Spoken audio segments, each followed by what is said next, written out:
Le Alfa Romeo hanno sempre espresso un disegno tutto sommato puro, cercando di trasmettere leggerezza, un senso di semplicità. L'approccio italiano parte dallo studio delle proporzioni, lo studio della linea del fianco come punto di partenza per il disegno dell'automobile.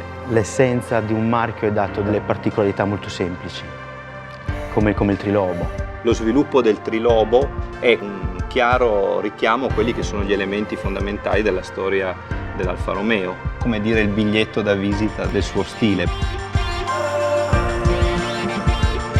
L'impostazione tecnica della macchina era fondamentale. Essendo la Giulia una vettura che ha un'impostazione meccanica particolare, ci ha dato l'opportunità di disegnare una volumetria molto dinamica e quindi molto sportiva. Abbiamo cercato innanzitutto una certa semplicità. Tutto quanto sviluppato attorno di un guidatore, solo per dare un piacere della guida. Siamo riusciti a raccogliere tutti i comandi in pochi oggetti. Quando ci si siede dentro si sente veramente avvolti da un ambiente che ti fa venire voglia di guidare quest'auto.